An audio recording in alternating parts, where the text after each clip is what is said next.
Hello and welcome to Monster of the Week, the show where we take monsters from D&D's past and convert them into 5th edition along with their ecology, lore, and some fresh plot hooks. Those of you who have been watching for a while might recognize this week's monster. The Chaos Beast has been on the channel before, about 4 years ago. Back then I wasn't actually making 5th edition stat blocks for the monsters I covered, I was just talking about their lore and throwing some plot hooks around, trying to kind of inspire people, I suppose. But not only do I feel my videos have changed a lot since then, but I also know that the original Chaos Beast video was a tad rushed and have never really been proud of it. So here we go again with Chaos Beast Take 2 Electric Beastaloo. So what exactly is a Chaos Beast? Well, that's a question that no one actually has a definite answer to. See, these monsters first came to be in 2nd edition, however, I am basing my 5th edition conversion of the monster off of the 3.5 printing of the creature, which can be found in the 3.5 monster manual. They are creatures that live in the outer planes, primarily the ever-changing chaos of Limbo, otherwise known as the chaotic neutral part of the multiverse.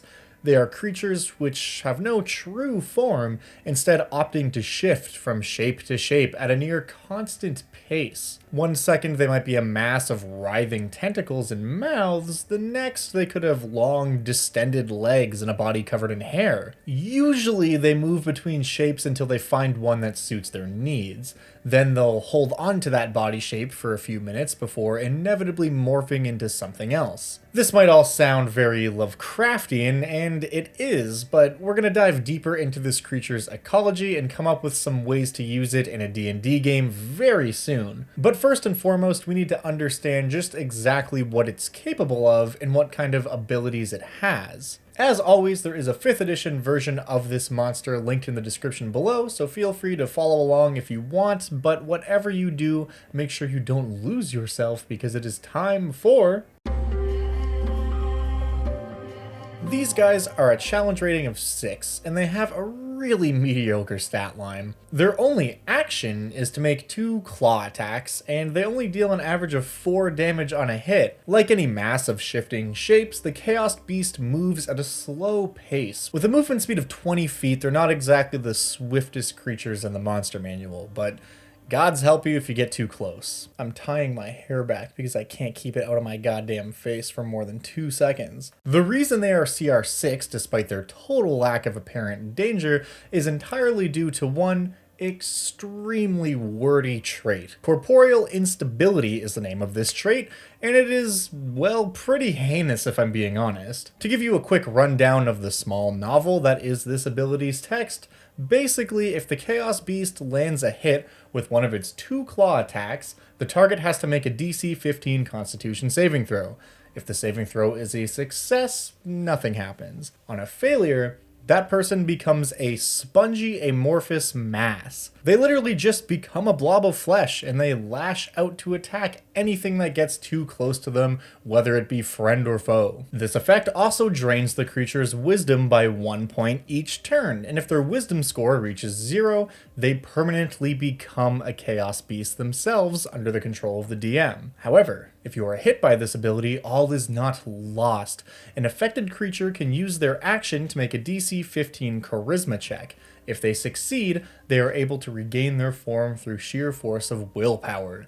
This, however, does not remove the effects of the Chaos Beast's infectious, unstable nature. It simply returns the creature to their normal form for 1 minute. This corporeal instability isn't a curse, and it's not a disease either. It is a straight-up genetic altering of the victim. The only way to permanently remove the effect is to have someone cast Lesser Restoration, Heal, or a more powerful spell on the target. That'll remove the affliction, and it'll also bring back the lost wisdom. Something that's really cool about this effect is that it also interacts with a few other spells. Shape Change or Stone Skin won't cure the spell, but they will fix the creature's form for the duration of the spell, which is a pretty neat band-aid solution until a cure can actually be found. If you're a DM and you're planning on using this creature in your game, I would encourage you to try and reward your players for experimenting with other spells too. Maybe casting Fly will cause the creature to sprout wings. I would get weird with the results as the party starts experimenting with magic in search for a cure to their comrade's ailment. In terms of combat strategy, Chaos Beasts are most effective when they have the drop on their prey, of course. Since they're slow moving, if they can get an attack off before their target even knows there's a danger,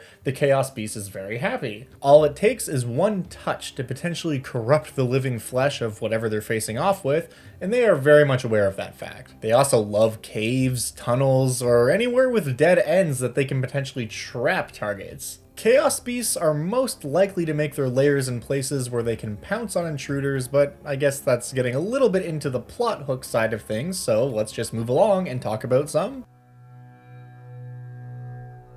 As I mentioned, Chaos Beasts are native to the chaotic neutral plane of Limbo. However, if you want to include them in your game but have no reason for a being from Limbo to be wherever your players are going to be, there are lots of different possibilities you can explore. The Chaos Beast is a textbook Far Realm monster, so if your upcoming story beats include anything to do with Mind Flayers, Chaordy, or any of the Far Realm classics, the Chaos Beast could be an interesting element to include. They also have some major body horror stuff going on, and I think that they would make a great candidate for the mutated monster escapes from the wizard's tower kind of trope. If you've ever wanted to run a campaign inspired by The Thing, the Chaos Beast is your guy. But whatever origin you choose for your Chaos Beast, the way you deploy them is where the real magic comes in. Maybe you want to run a zombie infestation story, but you don't find the idea of zombies very compelling. Perhaps you instead swap out the ranks of the undead for a Chaos Beast, spreading a pandemic of genetic destruction across the city. Something else I want to talk about here is that the implications of being able to use your force of will to reconstruct your body for a time